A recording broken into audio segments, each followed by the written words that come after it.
突然ですが、ビートたけしにこびていきたいと思います。だかこの野郎、こまねつさて待たせたわね。今日も来たわ。信姫の中二病シリーズ第2弾。前回はハンターハンターで私の圧倒的な想像力を披露したところだけど、今回は視聴者参加型企画よ。我が織田軍の優秀な家臣たちが考えた架空の武器を紹介するコーナー。言っとくけど、ここから先は中二病以外はブラウザバックを押すことね。なぜならここから先は一度でも闇を見たことがない人には耐えられないから。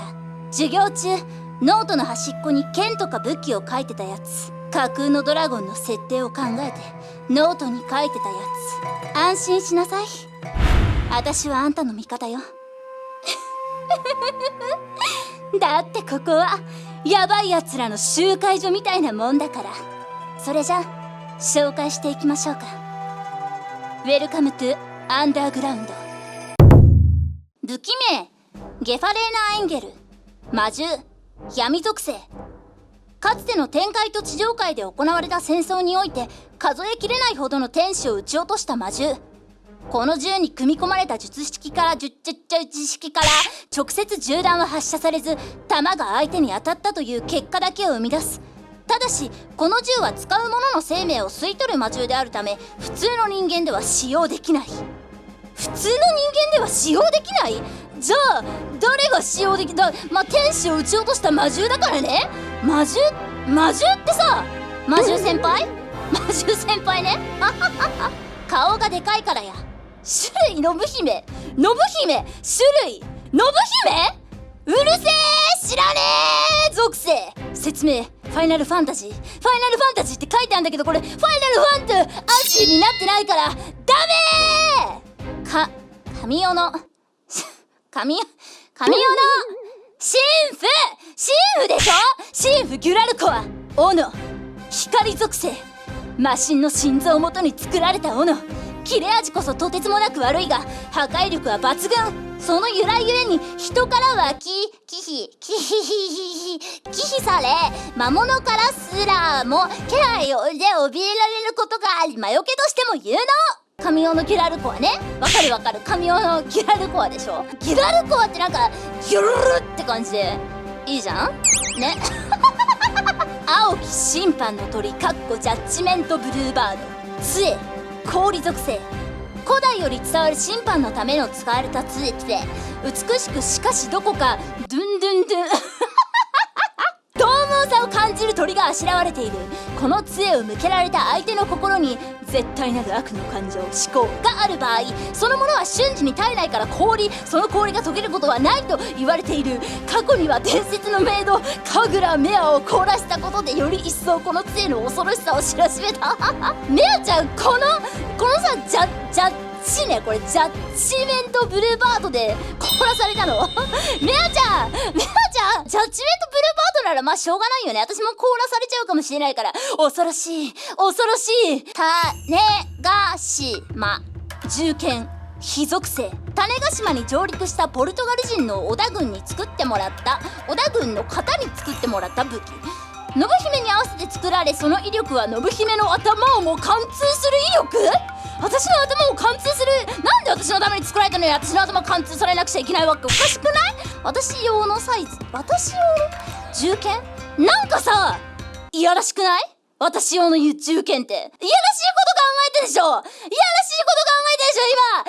いこと考えなくても考えなさい。波動音波系属性なし。ブオー。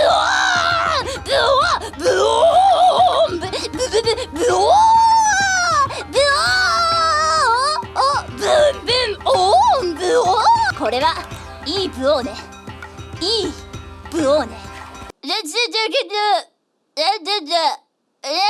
属性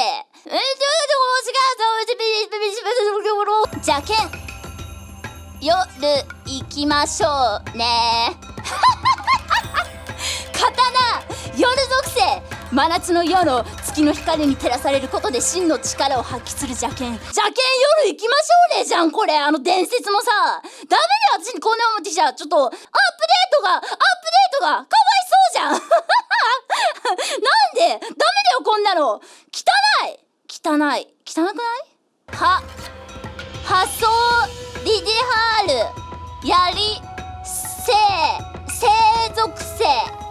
その一月は天をうがち海を裂き地を割るザラン帝国の騎士団長ノーガンが所有している。そうか、ザラン帝国のノーガンが所有してるってわけね。そう、私は織田帝国の団長信姫よ。いざ参るハソーリディハールと織田信姫ドドドドドドド。めっちゃ中二だなおい。私に負けてない。なんで生属性ってめっちゃ光さしてそうじゃん。はあ、私の方が中二だし、全然中二だし。はあ、何これ。なかなか楽しませてもらったわ。我が織田軍の考えた武器たち、なかなか強そうだったわね。でもね、何か忘れてないかしら。そう、今日は私も武器を考えてきたのよ。正直我が家臣たちが考えた武器もまあまあだったけど、センスで言えば私の方が圧倒的に上ね。私がいくつか武器を考えてきたから、あんたも参考にしなさい。ディエスジアース、金槌、地属性。大地の神タイタンの怒りにより世界を揺るがすほどの地震が起き、その時に大地より生まれた伝説の金槌。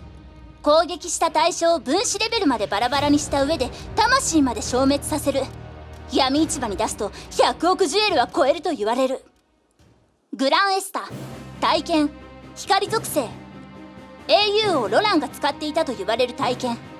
剣そのものが生きており、持ち主の精神に反映して剣の見た目が変わる。硬さはダイヤモンドより硬く、重さは遊戯王カードより軽い。竜王ティアマトを討伐した時に使われていた剣で、今も魔の谷のどこかで眠っているとされる。夜の又吉、刀、闇属性。戦国時代、伝説の刀職人又吉が作ったとされる妖刀。刀を作り上げた又吉は殿様へ献上したところ、殿様はえらく気に入った。しかし殿様は刀の光に魂を奪われ、一夜にして100人の兵を殺してしまう。刀は返り血で赤く染まったが、まだ色が足りないと感じた殿様はついに自らの腹を切り、刀を赤く染め上げたという。一夜にして101人を殺害した妖刀として夜の又吉と名付けられる。どうだったかしら？私の想像した武器は。さすがにレベルが高すぎてあんたじゃついてこられなかったかしら？おっと、そういえばツイッターで武器を募集した際にとんでもない人から武器の応募があったのを忘れていたわ。八代あずき先生から応募があったのよ。画像で届いたから八代あずき先生の武器を紹介するわ。闇の剣、漆黒ダークサクリバイスバスター剣。漆黒ダークでバスター剣ってそうだやないんかい。パワーキュキュキュキュキュキュキュキュキュキュキュキュキュキュキュ。強そう。持ち手がとても痛いのだ。バカボン、闇の力がないと触れぬ。ぬの力をここでいきなり発揮してきたな。ダークアイ、すべての攻撃を見る。闇の目、羽。さ、これ目突き刺さってない？これ目さ、ぐしゃーってなってるよね。大丈夫なの？これ目的には痛くないのかな？持ち手がとても痛くてさ、剣的にはさ、これどこが歯なの？このさ、明らかだって十字架のところ、これ歯にならないよね。いやー、なるんかな。まあ、この羽も多分剣なんだろうな。概念だ。漆黒ダークサクリファイスバスター剣。さすがだな、八代あずき先生。待ってたらさ、私にもさ、カラーコーン待ってるわよ。今送られてきてめっちゃ大変じゃない？カラーコーンね、私もね、ちょうど欲しいと思ってたんだよね。って言うと私も送られてきちゃうから、カラーコーン待ってるわよ。